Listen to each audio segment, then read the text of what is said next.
How to get my fair share in divorce is what we're talking about today in the East Central Business Show. I'm John Naylor, joined by a resident expert financial planner, Helen Baker. Now, let's get that disclaimer out of the way right away. Is this advice? Not today. You'll have to come and see me if you want specific advice, but we'll do some general advice and there'll be a disclaimer at the end. Okay, fabulous. Now, when we talk about divorce, we're not just talking about divorce, are we? No, relationships in general. So de facto, de facto. Okay, fair enough. But that's the thing. When at the end of the relationship, it's always an emotional time, and lots of us have had the experience type thing. Right. Finances, it's something's got to be broached, and it's often difficult. Yeah. Yeah. Where do we start? Most people will start with going straight to the lawyer because everyone understands there needs to be something legally drafted and sorted, and to get, what am I entitled to type information. One of the things generally people don't do is seek financial advice in the early stages, which I highly recommend. Twofold, because get those foundations in place that we always talk about, but also get some knowledge around what might you be entitled to, what are good things for you to consider during this process. Okay. And of course there's the complexity, sometimes the structures and the investments and the family trusts and the... Right. Oh. Yeah, so digging into that and helping people understand what that means as well. So going through those bits, because finance is the bit where it can often turn ugly. Kids and finances is... the nasty sections. That's right. And there's a range of professionals get involved there. I've heard of like accountants and these sorts of people get involved in like having to value businesses and stuff like that. And there's argy-bargy around that. But the financial planning, is that more than about how do you get through that? What are you navigating to? Is that where you come in? Or? Yeah, I think so. So it's about getting some clarity about where you're at and then getting control over what you can get control over to see you through, and then looking at that should help then give you some certainty about the future and help you negotiate through the process. So understanding what things will do. The more pieces in the pie, it's actually easier to negotiate. Sure. If it's just the house and super, there's not a lot to play with. But once it gets more complex, then you're really starting to add value around those things. And then by having those in place, then you can get on with being confident about the future. Yeah, I guess that part of the outcome here with financial planning, I take it, is that you want to make sure that the end goal is in sight. You want to know where you're headed, and that's where I guess you need to educate yourself, maybe for the first time. Yeah, sometimes it is actually, certainly in the older generation, because a lot of the men took care of the finances, and so now they're sort of quite lost as far as that goes.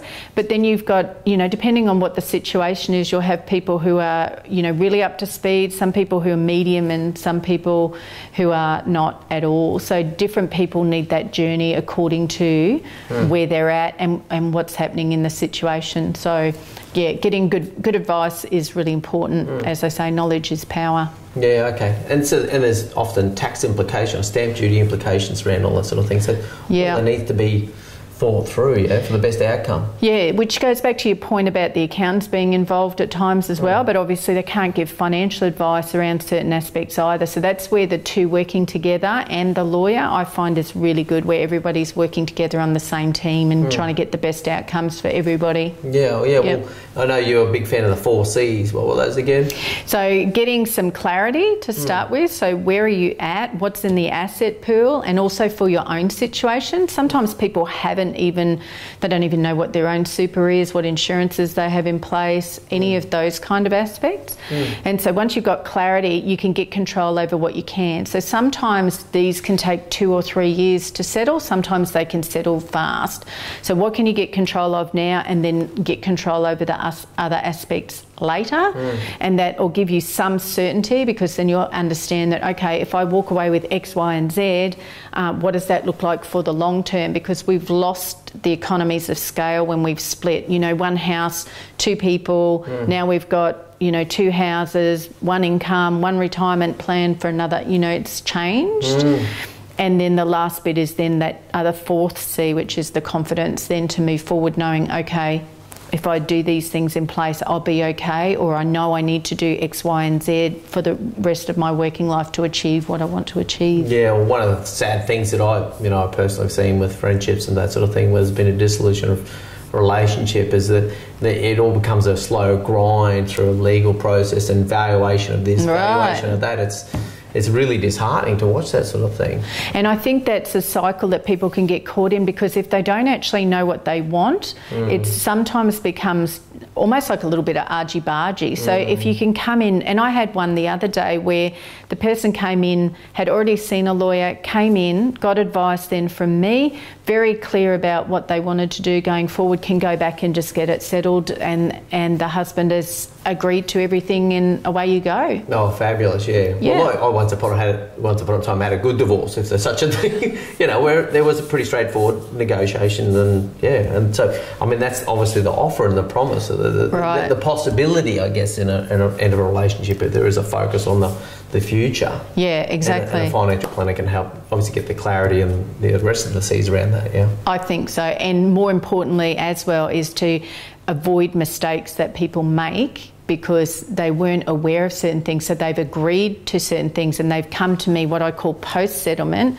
so they've come away with this, but then that doesn't fit with what they want going forward, and then they might be paying capital gains taxes down here that should have been sort of dealt with back here, so they've actually done themselves out of money sometimes. Yeah, fair enough. Okay, well anyway, look, good reason to contact Helen Baker and get some quality advice if there's an end of a relationship looming.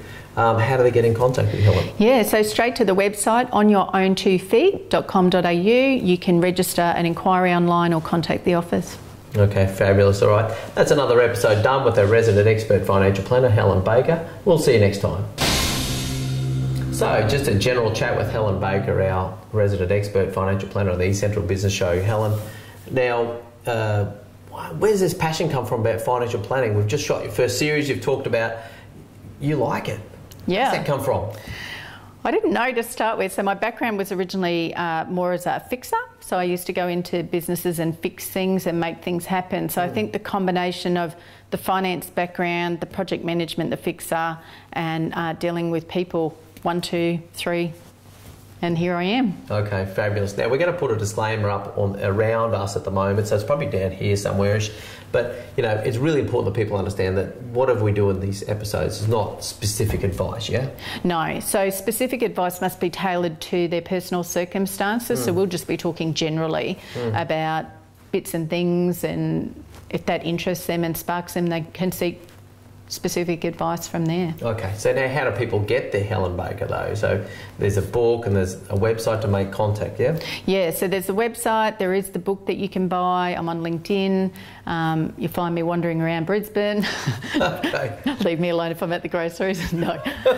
So yeah, just onyourown2feet.com.au is the hub of where you'll find everything you need to know, and really. That's the book title as well, isn't it? It is. What does that mean? It's all consistent. Okay, fabulous. All right, so that's a couple of great ways to get your Helen Baker, the resident expert financial planner on the East Central Business Show.